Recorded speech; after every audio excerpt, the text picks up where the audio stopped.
यदि आपका परिवार में या अन्य किसी से कोई भी विवाद होता है, अब विवाद किसी भी प्रकार का हो सकता है। विवाद जो है ऐसा नहीं वो संपत्ति विवाद हो, कोई अन्य विवाद भी हो सकता है जो आपका या तो परिवार के किसी व्यक्ति के साथ हो रहा है या किसी अन्य व्यक्ति के साथ जो है आपका विवाद है, या कुछ ऐसे व्यक्ति हैं जो आपके संपत्ति को जो है वो कब्जा करना चाहता है, जबरन कब्जा करना चाहता है, या आपका कब्जा वो संपत्ति किया हुआ है। वो व्यक्ति परिवार का हो सकता है या अन्य कोई हो सकता है। आप एसडीएम का नाम जो है वो जरूर सुने होंगे। एसडीएम ये सब डिविजनल मजिस्ट्रेट होते हैं, इसको हिंदी में बोलते हैं उप प्रभागीय न्यायाधीश। तो आप अपने जो है सब डिवीजन में जो है एक ये मजिस्ट्रेट होते हैं, सब डिविजनल मजिस्ट्रेट होते हैं, और इनका काम होता है ये जो करते हैं, यानी ये सीआरपीसी की धारा को यूज करते हैं। यहाँ पे सीआरपीसी का जो मतलब होता है वो होता है क्रिमिनल प्रोसीजर कोड। तो उसके धारा यानी दंड प्रक्रिया संहिता है ना, ये होता है दंड प्रक्रिया, ठीक है, प्रक्रिया संहिता। अब ये जो पारित हुआ था ये हुआ था 1973 में, है ना। तो अब ये इसकी धाराओं को यूज करते हैं और एक एसडीएम के पास बहुत पावर होता है।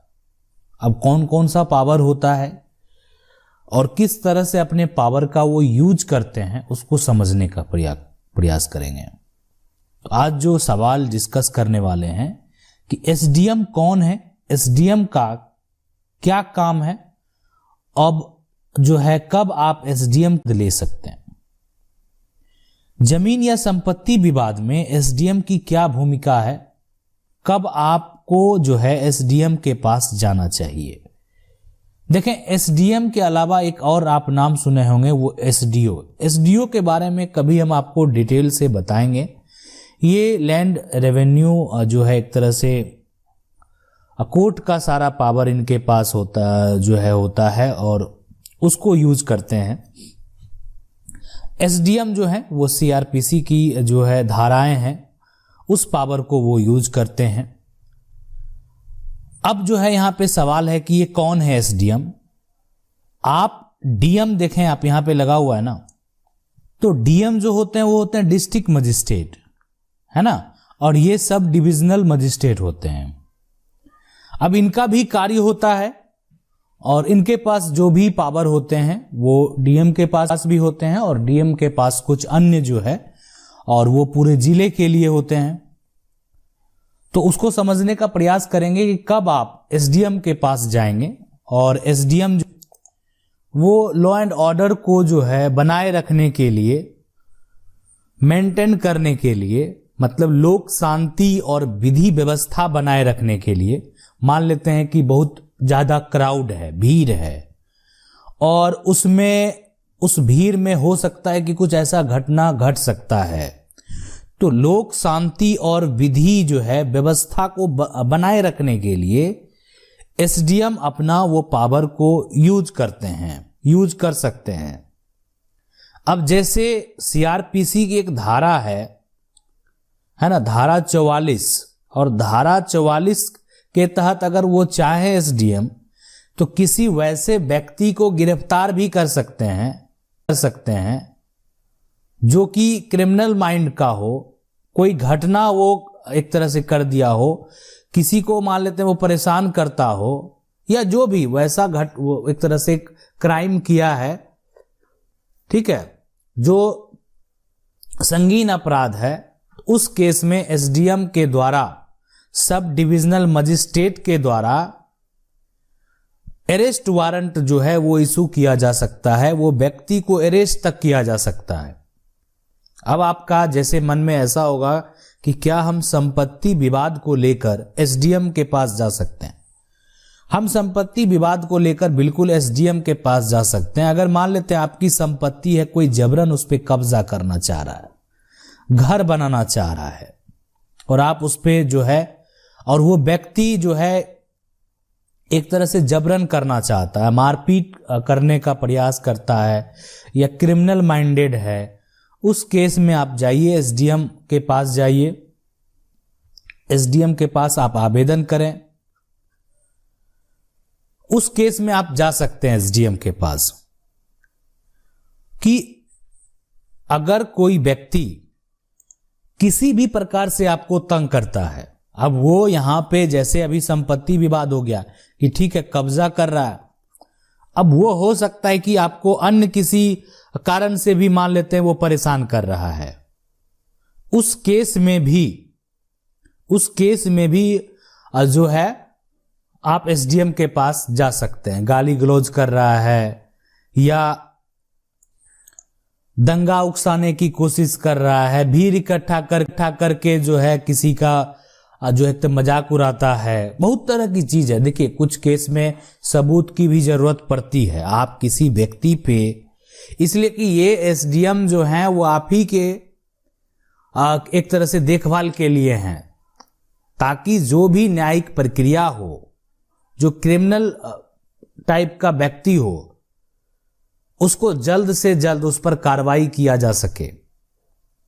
तो सबका अपना अपना एक काम होता है, लेकिन अगर आपके पास पुख्ते सबूत हैं, आप एक सबूत, अभी डिजिटल का जमाना है, मैं जो है पहले भी ये बात बोल रहा हूं, अब भी बोलता हूं कि अभी जो फिलहाल अभी जो सिचुएशन है वो डिजिटल का सिचुएशन है, डिजिटल का जमाना है।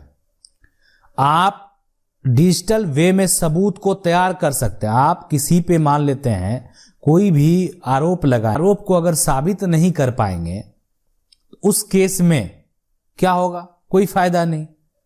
तो आपके पास पुख्ता सबूत होना चाहिए, आपके पास मोबाइल फोन है, अभी अब सीसीटीवी, आप देखें कोई भी क्राइम होता है किसी भी क्षेत्र में, कोई भी क्राइम होता है तो सीसीटीवी का फुटेज देखा जाता है। फुटेज देखने के बाद बहुत हद तक जो है आप देखें कि वो केस समझ में आ जाता है, कौन है, कितने व्यक्ति थे, कैसा दिखता था, है ना। बहुत बार उसको जूम करके जो गाड़ी यूज किया उसमें क्या नंबर है, बहुत तरह की चीजें हैं जो कि पता लगाया जा सकता है, किस रास्ते से वो निकला। अगर हर जगह सीसीटीवी अगर जहां लगे होते हैं तो वहां देखें कि क्राइम करने वाला कितना जल्दी पकड़ा जाता है, कितना भी शातिर क्यों ना हो। तो अगर किसी पे आप आरोप लगा रहे हैं तो उस केस में यहां पे आपको सबूत की जरूरत पड़ेगी। तो जमीन संबंधित अगर मान लेते हैं रास्ता का ही विवाद है, अगर रास्ता का विवाद है, रास्ता संबंधित विवाद है, अगर आपका कोई रास्ता जाने आने से रोकता है या आपका जो है निजी रास्ता पे जो है सड़क बनाना चाह रहा है ना, आपको उसका कोई भी सरकार से मुआवजा नहीं मिला, उस केस में आप एसडीएम के पास जा सकते हैं, एसडीएम के पास आवेदन कर सकते हैं। देखें ये तो हो गया कि जो सीआरपीसी की धारा है 44, उसके अलावा भी बहुत ऐसे धाराएं हैं जिसमें, जैसे सीआरपीसी की धारा है धारा 144, ठीक है, धारा 144। आप देखें ये विधि व्यवस्था को बनाए रखने के लिए एसडीएम के द्वारा जो है वो लगा दिया जाता है, वो लगाने का पावर है, डीएम को भी पावर है ना। डीएम के द्वारा भी 144 धारा जो है विधि व्यवस्था, हो सकता है कि पूरा डीएम के द्वारा पूरा जिला पे लगाया जाए, एसडीएम के द्वारा कोई जो क्षेत्र है उस क्षेत्र पे लगा दिया जाए, या कोई ऐसा जो विवादित जगह है उस पे लगा दिया जाए कि यहां पे लगे कि जो एक तरह से विधि व्यवस्था है वो भंग हो सकता है, उस केस में कोई अन्य घटना घट सकता है, उस केस में एसडीएम के द्वारा जो है धारा 144 लगा दिया जाता है। तो आप अगर आपका किसी भी प्रकार का विवाद है, सीआरपीसी की बहुत सारी धाराएं हैं और किस धारा का क्या काम है, कब आप जो है उसका एक तरह से अधिकारी के द्वारा प्रयोग किया जाता है, वो भी आपको जानना चाहिए।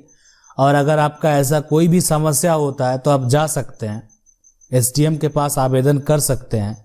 देखिए हर अधिकारी का अपना एक काम है, एसडीओ हैं, सर्कल ऑफिसर हैं, एसडीएम हैं, सबका अपना अपना एक काम है, डीसीएलआर है, तो उस केस में डीएसपी है, एसपी है, तो यानी सबका अपना अपना एक विभाग है, ठीक है।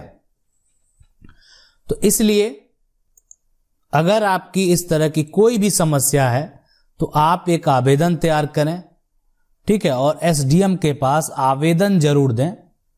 काहे कि आवेदन जब आप देंगे तभी कोई उसके जो है कोई भी व्यक्ति के खिलाफ कोई कार्रवाई हो सकता है। आशा करते हैं वीडियो अच्छा लगा होगा। वीडियो अच्छा लगा वीडियो को लाइक जरूर कर दें। चैनल को पहली बार देख रहे सब्सक्राइब करके जो बेल आइकन है उसको जरूर दबा लीजिए। मिलते हैं अगले वीडियो में, तब तक के लिए